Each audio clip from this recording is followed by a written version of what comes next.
Hi, it's Melanie, and today I want to talk to you about a condition that affects 1 in 5 women.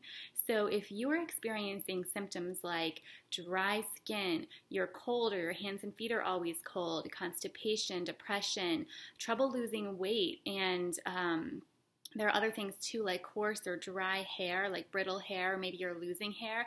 And a classic symptom is losing the outer third of your eyebrows. So if you kind of don't have this part of your eyebrows, that's a classic symptom of hypothyroidism, which is what I want to talk to you about today in a little bit more detail.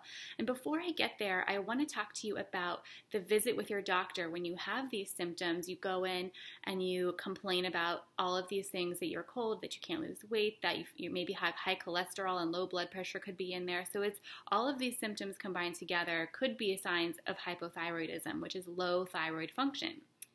So when you go to your doctor, their goal is to kind of take all your symptoms into account, maybe run some different tests, and what they're looking for is a pathological disease state.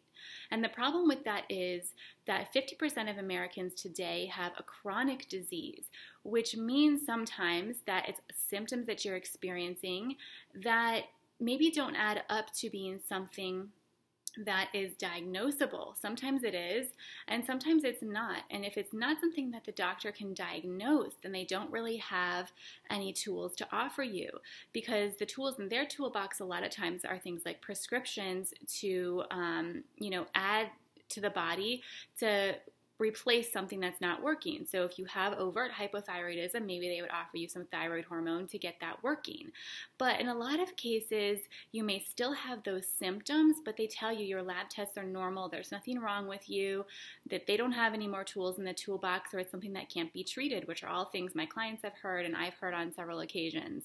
So here's what I want you to know, is that when the doctor looks at your thyroid labs, usually they only run one marker, and that's your TSH, which is thyroid stimulating hormone.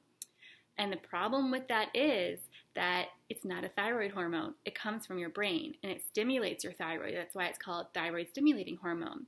So this is a hormone that comes from your pituitary in your brain and tells your thyroid what to do. It tells your thyroid to make thyroid hormone and kind of, and how much quantity. So what you really want to look at, though, is also the thyroid hormones themselves, because every cell in your body needs active thyroid hormone to function, and that's what runs your metabolism. So there's 5 other markers that I like to ask for. I like to send my clients back to their doctors next time they have, the physical or any other visit, and request 5 other thyroid markers, because this is going to show us what's actually happening in the thyroid and what's actually getting out to the cells. And it can also tell us if your body is attacking your own thyroid tissue, which is an autoimmune form of hypothyroidism, which is also important to find out. So the reason I'm telling you all of this is because I definitely have clients who come to me and say, I've had these symptoms, I've had my thyroid checked, and my doctor says it's normal. And I say, well, we don't really know for sure yet, because there's other things that we need to look at. And the other thing that I look for is a much narrower range, because like I said, the doctor is looking for a pathological disease state. So the range that they are looking for is like a much wider range. So if you're on the low end here or the high end here, then you're out of the range and then you have a problem.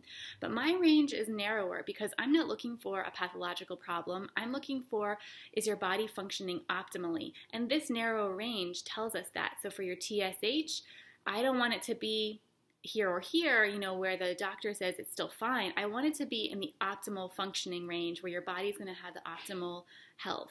So that is another problem. I just had a client come to me who said my thyroid is normal, and I looked at her labs, but it's outside of my range that I'm looking for optimal health, and she doesn't feel good, so that there could be more work done there if I could see the other markers and see what's actually going on in the thyroid. So I want to explain that to you because I want you to understand that there's more you can do, and you can advocate for yourself when you go to the doctor's office. Once you're armed with that knowledge and education of what's going on in your body, then you can take that forward and make requests from your doctor for next steps. So I hope that's helpful for you. If you have any questions, let me know for sure. I'd love to answer them. And I hope that you can move forward with a little bit more understanding that if you have some of these symptoms, you've been thinking maybe you have something going on with your thyroid, but you've been told it's all fine, there might be more to this story, and you want to dig a little deeper before you cross it off the list. So if you like this video, please share it. I'd love for you to share it with more people who would find it helpful, and I will see you in the next video.